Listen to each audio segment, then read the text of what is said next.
So I met a lot of people along my trip who were fascinated by the fact that I used such a small bag for 2 months worth of travel. So I figured I'd put together a video to show you how I did it. This was the bag I used throughout the entire trip. It's just your typical standard bag you can get from Sports World. It's a Caramel one, and it says Urban 30 here, so I'm guessing it could be 30 litre bag. And it had a few compartments, but it's just your standard rucksack, completely big enough to go into hand luggage. And essentially, it's just a case of getting your things in there as good as you can. So throughout my entire trip, I just used 2 pairs of trousers. One pair was a pair of jeans, and one pair was a pair of grey cotton trousers.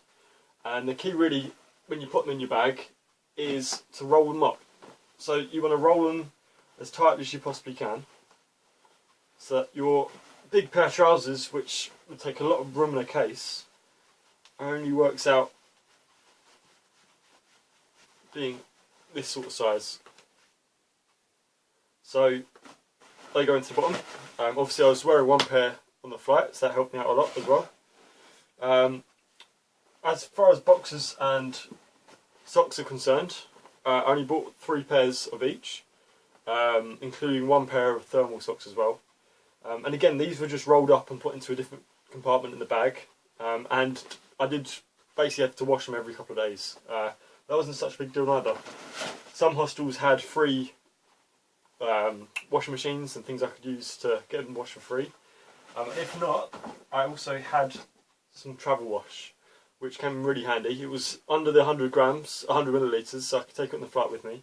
And this basically just meant I could wash my shots and my shoes and my clothes in sinks or showers, or wherever I was around the trip as well, which saved me a bit of money. As well as that, something that came in really useful was your typical travel towel. So this is a towel which gets put into this tiny little bag here, which also saves a lot of room. And it's really good because it dries up really quickly as well, and it's antibacterial. So I couldn't get away without this, because without the travel towel, if I had a normal towel in my bag, it was taking up tons of room. Of course, I had my first aid kit and everything as well. And embarrassingly, I hate to say this, but I looked like a proper tourist when I was going places, because not only did I have socks with the Union Jack on it, what I didn't realise until I was there was the pyjamas I bought were also covered in Union Jacks. So I was looking like a right tourist during my trip. I only bought 3 t-shirts with me, and I bought 3 light jumpers with me as well. And again, these jumpers and these t-shirts would just be rolled up in a similar way to which I rolled my trousers up. Pretty much any clothing you've got, roll it up as tight as you can, because then it fits such better. I mean, I don't do it very well at the moment, but it fits so much more in such a small space than if you just shoved it in unrolled. Right, so now I have put in my clothes down the bottom, so you can see my cheesy touristy pyjamas there. Got a pair of running shorts, which also double up as swimming shorts. One pair of grey cotton trousers on the bottom, 2 jumpers. We'd need a layer of t-shirts going here, and then we need special in this bit here. We've got I've put my socks and my pants, my boxers, so they go in here. I've got a section in here where I've got all my liquids, which are all under 100 millilitres, so you can all take them on the plane. We've got toothpaste there, the travel wash, which I showed you a minute ago, hair wax, hand cream, and eau de toilette. We've also got a first aid kit in here as well, which is full of your typical Imodium, your ibuprofen, bits and pieces like that. Got a towel in there as well, which was stuck in there.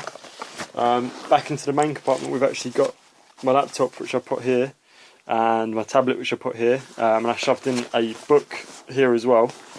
And as you can see, after all of that, there was just enough room left for Tony, after I shoved him into a bag, to go right on the top. So Tony went to the top, and also on top of that, believe it or not, went a pair of headphones as well. So headphones like this, so I could listen to decent music while I was away. The one thing I would suggest though, is bringing a PE bag with you like this, because a lot of the time I spent the days with my PE bag, whereas I left this big bag back at the hostel. and it just makes it so much easier to go about. And in fact, other than when I was using planes and I couldn't bring in 2 bits of hand luggage, I usually use 2 bags the entire time. So it made it so much easier to have this overflow of bag, one which I could take out during the day and things like that. So I'd really recommend doing that as well. So I've now also added the t-shirts, which I've forgotten before, so they're there. 3 pairs of t-shirts all rolled up just the same as I did with the jeans and the jumpers as well. On top of that, you can see the bag which Tony was in. There's a little air hole so it's not suffocating, and you've got my headphones on top. I've put in the side pocket my hat and my gloves. Put in this pocket the bag which I'm taking as well. So if you do that up quickly. Right, so now that's done up, you can see we've got the finished bag, packed nice and tight. Now, one thing I did do, which both saved me room and also added a little bit of security to my belongings, was I brought this hoodie with me at all times. And what I'd do to, yeah, as I say, save some room in my bag and add a bit of security is put the hood through the handle of the rucksack like this, and tie that up so that it's nice and secure. And then I would take the arms of the hood and put them around the bag,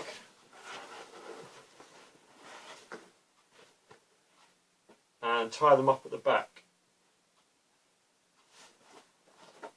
So now you've got tied up at the back there, the whole bag's covered like that, and basically all that was is, yeah, it would make it that little bit more difficult to get in if somebody was trying to get into my bag.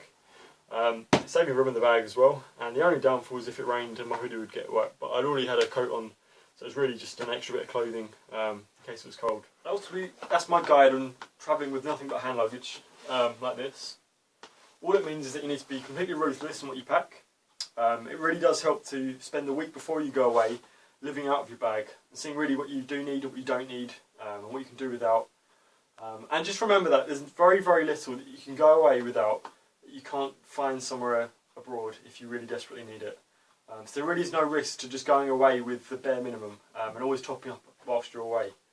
And if you do, not only will you be saving money by not having luggage in the carrier, it will also save you time at airports.